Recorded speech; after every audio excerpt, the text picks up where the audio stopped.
Right. If you ever see Ainsley look down during a talking point, it's because she wants to download the song we just heard. I do that often. Has done that. Made somebody $1 right then. That's right. Anyway, thank you very much for joining us on this Friday. Hope you had a great Valentine's Day. We married off a couple yesterday. Yeah, it was fantastic. Thanks for all the nice notes.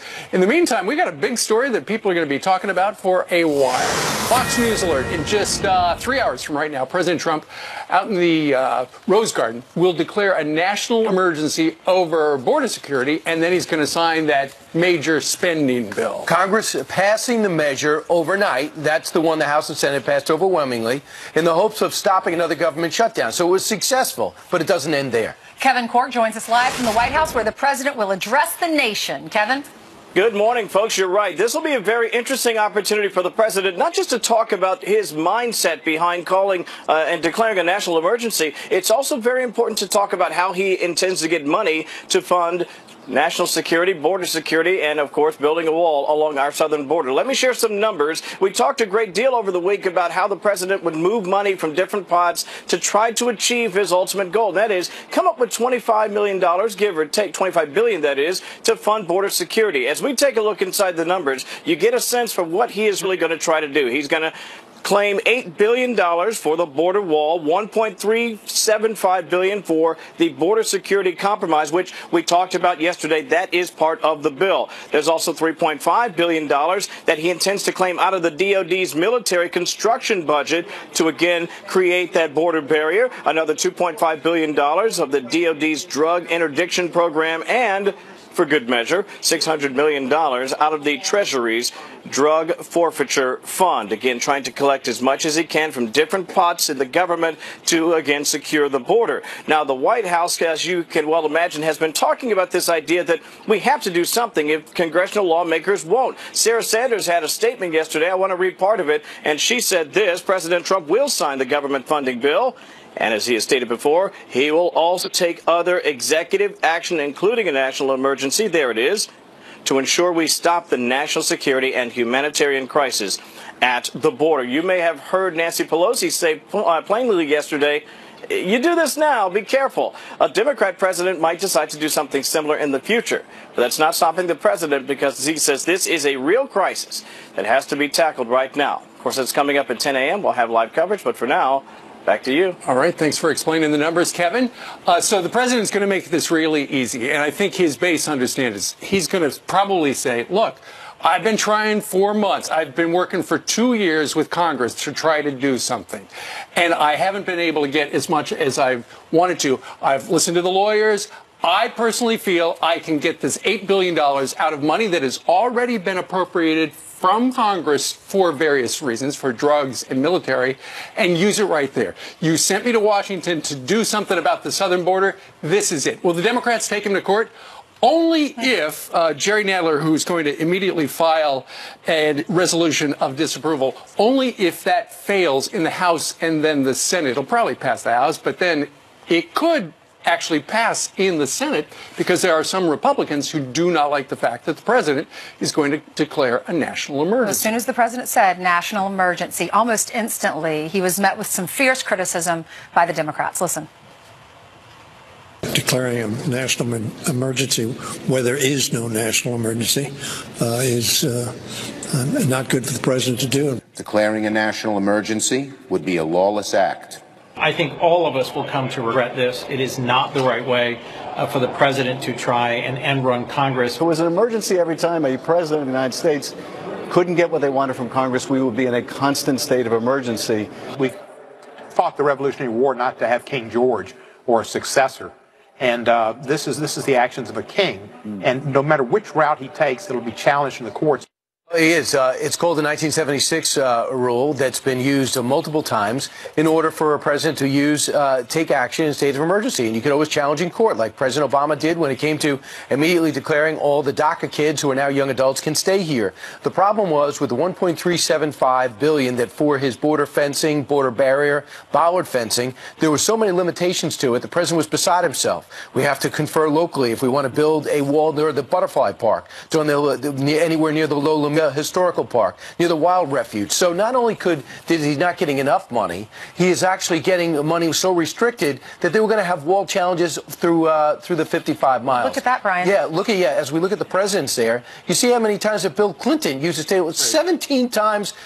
George W. Bush 13 times. But what the president has done here is he basically said this: Nancy Pelosi, for 35 days you would not negotiate with me. I stopped your plane because you wouldn't negotiate with me. You still didn't negotiate with me. So I go back because you told me to negotiate fairly. I saw what you gave me. I read it. I'm outraged by it. I almost ripped it up. Called Mitch McConnell, said, I'm not voting for it. Tell everybody. McConnell talks him off the ledge. Then he says, you just make sure everybody knows that I'm putting the state of emergency out there. And Mitch McConnell goes, okay, I'll back that, Mr. President. So you would think he would. Look, if you were the president and you looked at the bill that Congress handed him, it's a stink bomb. It does not really have nearly the amount of money he wanted, and it is so restrictive. But that's why he's going to do the state of emergency. Apparently, he was leaning against the bill. His attorneys were saying, let's just reprogram money. The state of emergency is way too complicated. Brian, an hour ago, talked to Jonathan Turley, who has represented the House of Representatives in past. What does he say about the state of the emergency that the president's going to declare in 3 hours? He said this. The important thing is if Congress goes in front of the court and says, we want you to stop this, the court's going to say, whoa, whoa, whoa. You, first of all, gave this authority to the president without many conditions. You gave this money without many limitations. But more importantly, when you pass this act, you gave yourself the right to rescind it, to reject it. And so you're coming to me to do something that you could do, but you don't have the votes. So Jonathan says that the House should not bring up this lawsuit. It should be people on the border or somebody else to bring it forward and say this directly affects me, and then the court fight begins. Meanwhile, the president can continue to build while they fight it out. Well, Department of Justice there's an injunction. Did warn the White House. They said it's almost certain that it's going to be blocked by the courts, at least temporarily. The president says he hopes to win on appeal. And the other thing to remember is it's not just the border. The Democrats freak out everything this president does, but he is the president, and he feels that he is out to protect the country, and that's why in 3 hours he's going to say, I'm declaring a state of emergency, and I'm going to take those $8 billion to start building a wall. All right, we are in New York City, right? We're in Manhattan. I hope so. If you go this way, if you go east, there's the East River, and on the other side of that is Long Island City. You'll see the Pepsi sign there. It's really growing big time. It's really growing, and it's one subway stop over there, so a lot of people are moving over there. A lot of the young kids live there because it's a little less expensive than living in the city. And Amazon, that's where they wanted to put their big headquarters and bring 25,000 jobs to the area? Just to start. 25,000 jobs for a new headquarters that would pay on average $150,000 per year. Now, keep in mind, here in New York, that's the average salary? The average salary. Wow. The anti-corporate activists got what they wanted, though, because yesterday Amazon said, look, we're getting too much heat from local politicians, state politicians, who have been critical about their tax breaks and the secrecy of negotiations. So we're going to pull out. And, you know, we're going to devote more energies into our facilities in Nashville, which is close to Federal Express, and down in Washington, D.C., which is next to the Washington Post, which Mr. Bezos owns. So you might have heard about this big contest to get a hub in your city. 200 cities competed for it. Because of that, New York City sweetened the pot. They gave tax breaks once this was built. They said you're going to love it here. They made sure that it was something that Amazon wanted to go. Because when you have a first-round draft pick or the fastest-growing company in the country, you want to do whatever it takes to get here. Now, Alexandria Ocasio-Cortez is among the high-profile politicians who staked their reputation on stopping Amazon because in her mind, she said we should use that $3 billion for other things. $3 billion in tax breaks doesn't mean you hold $3 billion. So she won. She actually believes that New York benefits by not bringing the fastest, most effective, the biggest company in the country to New York City. Listen to her. I think it's incredible. I mean, it shows that everyday Americans still have the power to organize and fight for their communities and they can have more say in this country than the richest man in the world. We were subsidizing those jobs.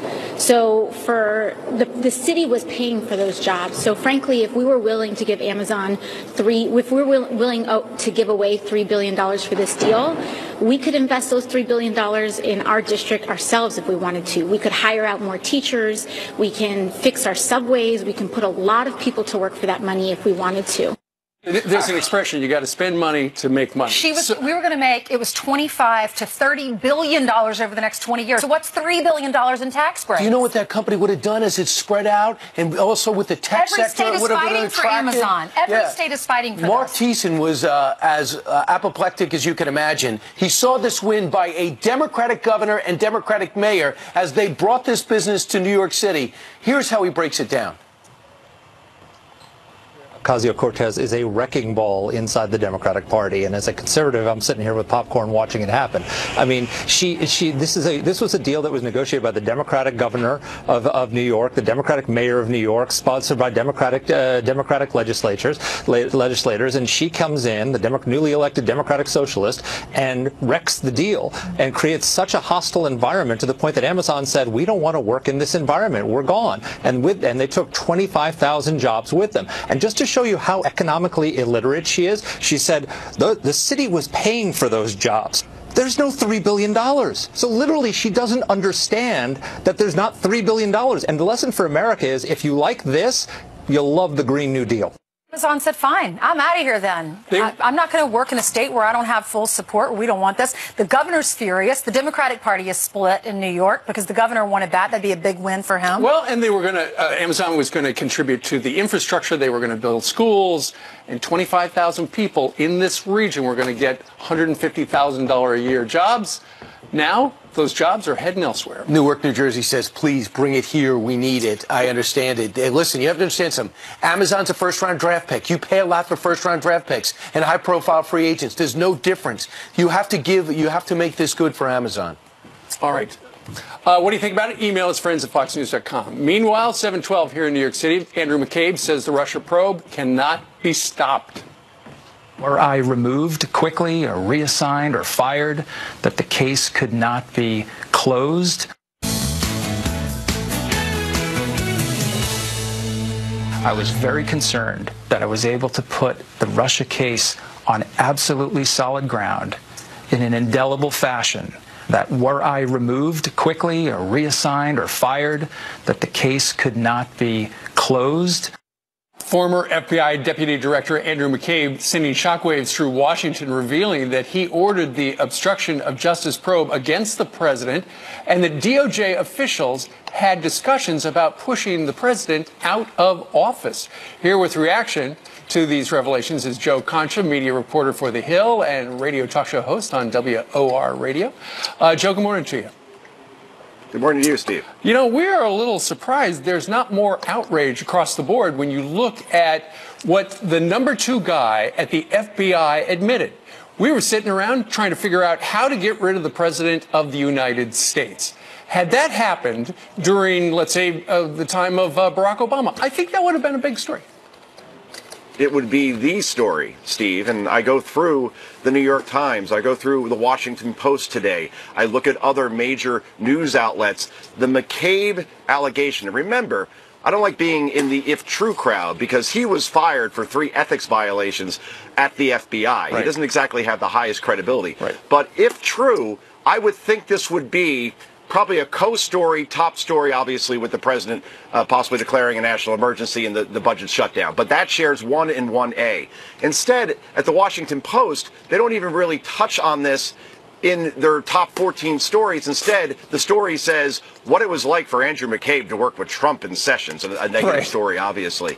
The point is that the fact that there was even a discussion, a plot that may have been tried to be hatched around wiring a deputy attorney general, around evoking the 25th Amendment to oust a sitting president because you want to say he's mentally incapable. This is something that Aaron Sorkin and the West Wing would say, no, that's a little too ridiculous. We Nobody can't go would ever with that believe one. it. Exactly. Why isn't it a bigger story elsewhere?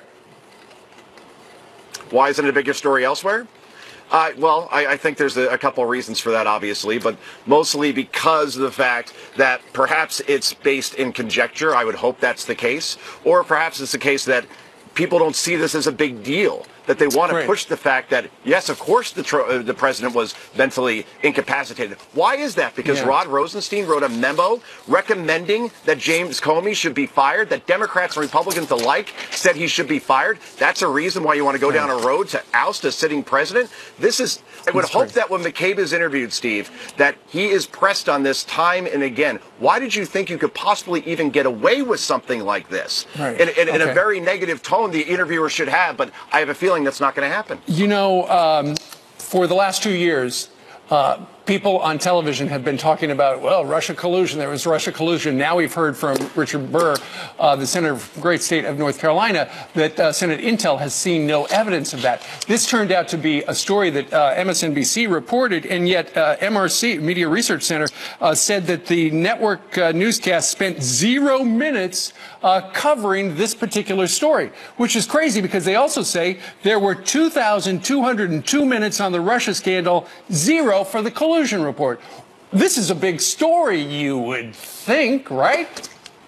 Particularly on the NBC side, Steve, and I'll be quick on this.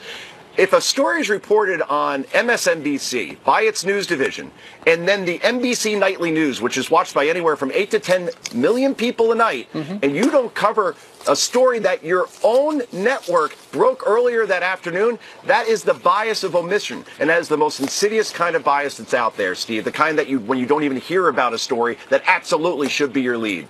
It is curious what's going on. Joe, thank you very much for joining us live. All right. Have a good weekend. All right, 7:20 now here in New York City. A major twist in the case of a Green Beret charged with killing a Taliban bomb maker. His lawyers now accusing the investigator of stolen valor. Could the charges now be dropped against that Green Berets case? Plus, sources tell Fox News Joe Biden is almost certain to run for president, but did he already miss? Good Friday morning to you. Back with some headlines now. Police are debunking reports that an alleged attack on Empire actor Jussie Smollett was made up. A Chicago police official tweeting, quote, media reports about the Empire incident being a hoax are unconfirmed by case detectives. The ABC news station in Chicago claims multiple sources told them that police are looking into whether Smollett was staged a racist and homophobic attack last month because he was being written off the show. Empire producer 20th Century Fox denies the claims. Really interesting story that we will continue to follow there. And a Valentine's Day scare at a Georgia middle school. More than 20 students taken to the hospital after eating candy and snacks on Valentine's Day. Investigators now trying to figure out exactly what made the kids experience shortness of breath and other reactions. Police are also trying to figure out if there was intent to harm the kids. Let's look at your headlines. I will send it to you, Brian. All right, thanks, Jillian. Former Vice President Joe Biden is almost certain to run for president in 2020. Sources tell Fox News the timing of his announcement is still up in the air, but he's already reaching out to potential staffers and donors. But as the 2020 Democratic contenders keep growing, look at these numbers already, and the party moves to the left. Has Biden missed his shot, or is he so unique it could go right to victory? Let's talk to two people that might know, certainly have opinions. He's the author of Uncensored, My Life and Uncomfortable Conversations at the Intersections of Black and White America. Zachary R. Wood is here live. And Run for America co-founder David Bernstein is here. So has Joe David missed his chance because so many are off to the left where he tends to be center left? Well, look, I think if Joe Biden wants to run for president, he better get in soon because he is missing it. I don't know if he's missed it already, but if he's not, he's about to do it because this field is shaping up, and it's shaping up to be a very far left field. And if he waits any longer, he's certainly not going to have any chance. And I just don't know if he's going to be too out of step, almost the Jeb Bush problem with the current rest of the liberal field. You're nodding, Zach, because you also agree with David. It's gone far left. It's gone far left. I agree that he has to decide soon. I do think, however, that if he decides to run, he's seasoned, he's charismatic, he's got the experience. The question for me is, does he have a message that can appeal to young voters? And because he might not say it's affordable to have free college. He might not say I want to kill private insurance. He might not say I think free preschool is necessary. Yeah, because he's a serious politician who's been around Washington for a long time. He's seen these things, he's tried to do these things, and he knows you can't just promise people pie in the sky things and hope they'll all work out. You sound like something I would say. I want you to see the polls right now, and if you looked at its recognizability, it has so much to do with it a year and a half out of the box. But you have, according to the Morning Consult poll, Biden's on top by 7 over Sanders, who's also not in yet. Kamala Harris, 13, is she in. Elizabeth Warren has never stopped being in.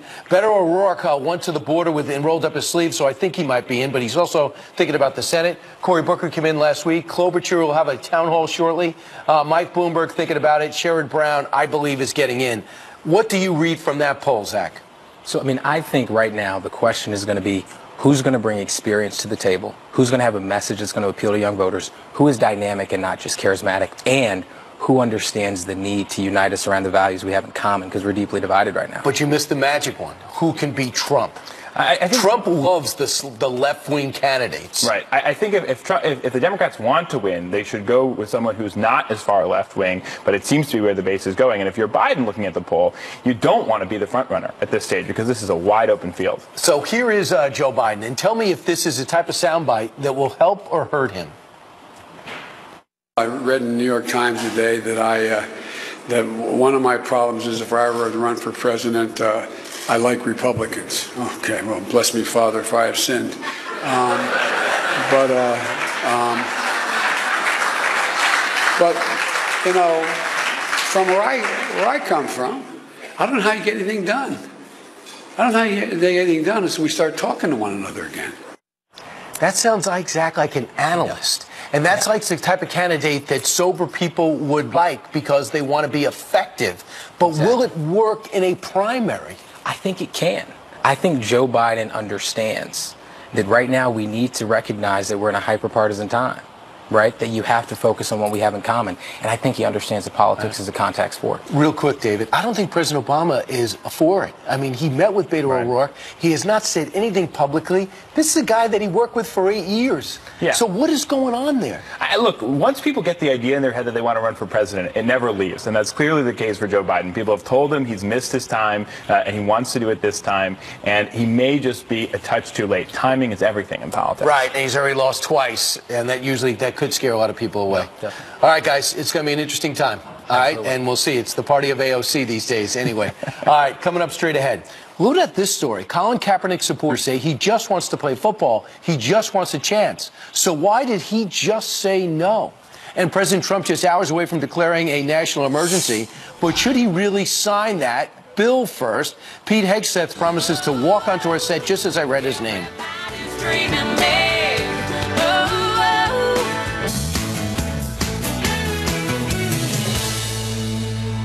I'm going to bring you to Lincoln Memorial, but I'm going to bring you to a place that you've not seen before. This is the most visited monument, the iconic place to be in Washington and across the world. You promised me a visit. Can we go? Let's go. All right. We're really going in? We're really going in. We're going to go down the stairs below the Lincoln Memorial. It's so grand, the public should see it too. Well, what we're going to do is we're going to go in the Grand Chamber. I'm going to show you some fascinating art. It's really a time capsule back to 1914 and 1922. That is just one of the episodes on the brand new season of What Made America Great. Ryan Zinke, then Interior Secretary, brought me below the Lincoln Memorial. Who sketched on the wall? Those were the workers from 1910, and that was their idea of graffiti just of those days. They were me sketching their boss. It was pretty cool. That might be open to the public in a year or two. We go to St. Augustine this season. That's it. That is the first settlement in the history of the country. Everyone thinks it's Jamestown. Fraunces Tavern in New York City we're going to go to. There I am at the Alamo. Fraunces Tavern is where George Washington said goodbye to his officers after he won the Revolutionary War. Besides that, no big deal. And also Monticello. We go with Thomas Jefferson called home, but we also go through the slave path where he had slaves, and we go back into that history. So download it. Right. We think we know these icons. Go to foxnation.com. Learn more about Fox Nation if you are not part of the subscription service. And if you're not, you can start a free 7-day trial. We all have it. We all love it. Yeah, and I hope you guys like it. Pete, I know you love it. I love it. When are we going to get What Made Brian Kilmeade Great? Right, it's just too big. The app is not big enough because it's going to be too big. We already know the answer to that. Oh, maybe we already know the answer. Hey, today, let's see, 2.5 hours from right now, the President of the United States is going to be in the Rose Garden. He's going to sign that big bill which is not really a very good bill for him because it didn't give him as much money as he wanted, and then he's going to declare a national emergency. The hair is on fire, not only of a lot of Democrats, but some Republicans as well, saying this is a dangerous precedent. But if you've got the hand the president's got, what else does he have to do? No, that's right. I heard you earlier in the program call the budget a stink bomb. I think that's a stink bomb. Almost generous. I mean, conservatives agree. This is a terrible, terrible budget. Yes, there's more money for ICE and for the Border Patrol, but tons of restrictions on where and how the wall can be built. There's de facto amnesty in there in certain places. Huge mandates. It ignores requests for more officers. Bad budget, terrible budget, and really a resistance budget, if you will, doing everything they can to undermine the president's budget. Nancy Pelosi's fingerprints are all over that thing.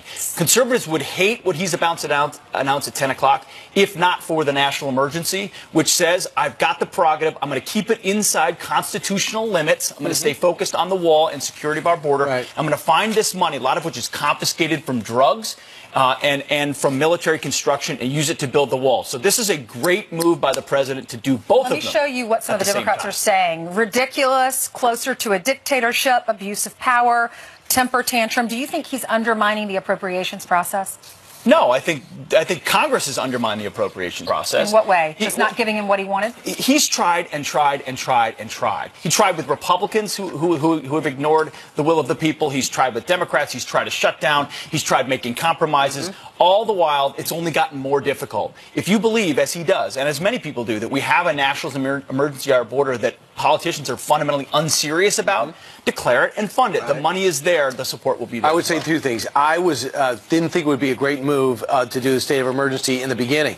But after the 35-day holdout, after the negotiation with the 17 bipartisan bicameral, after he sees what's in front of him, after he only gets hours to read it, knowing that the government is about to shut down in a matter of hours, he was going to throw this in the street. So this is, I tried, now I'm going to use these powers. And the president sincerely believes it is an emergency. So this is you don't have to expand your mind or take big leaps and bounds. He believes this is an emergency. You're totally right. And it's not a knee-jerk reaction. I think you're where a lot of people were. I wasn't for a national emergency a while ago either, but once you see the obstruction and the resistance, he tried. This makes sense. And the precedent argument, listen, liberals and Democrats, if they had power, would do the same thing. There's also plenty of precedent for Plus, there's an emergency on our southern border, whether it's humanitarian or drugs, and the president's going to make that case. Meanwhile, you were with us a couple of days ago reminding us of the story of Major Matt Goldstein, who is being accused of killing a bad guy the wrong way. Yeah, a big new development in this case.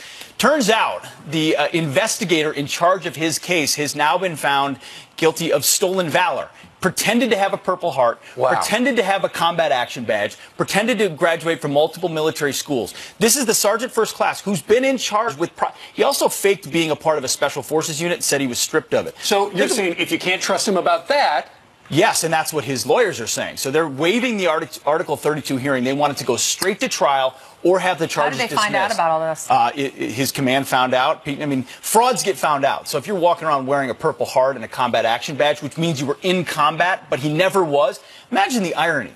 So Matt Goldstein kills a Taliban bomb maker. He's got a Silver Star. He's an absolute hero. He's being charged by a guy who didn't have the courage to do it. Do what he did. But faked it in the process. So we'll probably get some updates in the weekend on this case, and certainly a lot of big decisions for the Army. Is this just alleged, or do you know? No, this is confirmed. The Army is charging this Sergeant First Class with fraud. And I know that Sean Gallagher, brother of Eddie Gallagher, is going to be joining you because that story of a special operator who's been jailed unjustly has moved too. There's more revelation. Yes, you reminded me. There's a Iraqi general who's got new information on this. So on the weekend we got Eddie Gallagher's brother, Tom Homan, Laura Trump, Michael Knowles, Dan Bongino, Jason Chaffetz, and Rick Reichmuth will be live at Daytona 500. Fantastic. As tradition would have it. Is that tradition? Yeah, he goes every year. He has for a I don't long know time. all the traditions. You guys need to start teaching. You got it. Laura Trump apparently wants the president to adopt a dog. You'll have to ask her about that. I'm gonna make the argument of a cat. Well, I heard the president say in one of his press events the other day he doesn't have time for a dog. I think I would agree. I don't think he would be the one Dogs walking are a lot the of dog. work. Right. Well, he's got executive time. He could race the dog night. Barron would walk it. We will be watching you this weekend, Pete. Okay, thank you guys. Enjoy Appreciate it. All right. Meanwhile, it's time for some news, and Jillian joins us with news out of Dallas. That's right. Good morning. Let's start with this. An officer shot in an ambush attack is suing Facebook, Twitter, and Google for radicalizing the gunman. Dallas officer Jesus Rotona is accusing the social media networks of allowing the Hamas terrorist group to spread extremist propaganda, which he says led to that attack. Officer Rotona is one of 9 officers injured in the 2016 ambush. 5 officers died. The networks have not responded to the lawsuit. Senator Bernie Sanders showing support for Minnesota Congresswoman Ilhan Omar. The Vermont Independent calling Omar as she faces backlash over controversial tweets, including one that suggested Israel supporters in Congress are being paid. Sanders, who is Jewish, says, quote, "We need to stand by our Muslim brothers and sisters." Omar has since apologized. Former 49ers quarterback Colin Kaepernick was reportedly given a chance to play football again, but his price tag was too high. According to an AP reporter, he wanted at least $20 million to play in the new league, the Alliance of American Football. All AAF players are being paid $250,000 over 3 years. Kaepernick hasn't played in the NFL since 2016, when he started kneeling during the national anthem. He has not commented on that report. The Fresh Prince of Bel-Air star Alfonso Ribeiro's copyright for the Carlton dance is denied. It's not unusual You gotta love that, right? I mean, that dance is everything. The U.S. Copyright Office dismissing the actor's lawsuit against 2 video game makers for using the signature dance. The ruling says his moves in Carlton represent a simple dance routine instead of actual choreography, which has copy editing rights. He's also suing Epic Games for using the dance in Fortnite. Yeah, simple, not for many people, because I don't know if any of us could do that. I could do Maybe. the split, but that's all I can do. Janice could probably do it, You could though. do that dance. Come Well, on. it's That's just this and this. You make it sound so simple. Oh, come on. It's so hard. Let's all do it together. All right, let's I put a don't side by think so. side of Ainsley and Carlton. It's the easiest. I mean, I am the worst dancer ever. We can all do that. And then you kind of. Yeah, let's not. Thank you. 42 minutes after the top of the hour. It is Friday. We're having a little bit of fun here. Thanks so much, Jillian. As more states ease restrictions on late-term abortions, our next guest says the president's biggest battle might not be for the wall, but might be for the battle for life. Ralph Reed from the Faith and Freedom Coalition is coming up next. Plus, coming up the next hour of Fox. President Trump has made the importance of protecting life a key issue. We must build a culture that cherishes the dignity and sanctity of innocent human life. I am asking Congress to pass legislation to prohibit the late-term abortion of children who can feel pain in the mother's womb. Millions of innocent, beautiful babies are counting on us to protect them, and we will. Our next guest says, from standing up for the unborn to his choices in judges, President Trump is the most pro-life president of his lifetime. The chairman of the Faith and Freedom Coalition, Ralph Reed, joins us now. Hey, Ralph, thank you so much for being with us. Hey, Ainsley. Good to be with you. Good morning. Good morning. So why do you think that? Why do you say that?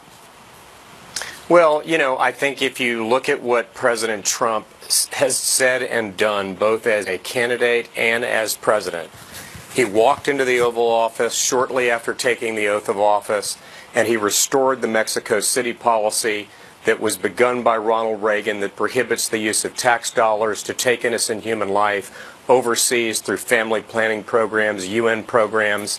He has restored conscience rights for Christians and others of faith who under Obamacare were forced to violate their conscience and their faith by providing medical services like abortion that they objected to.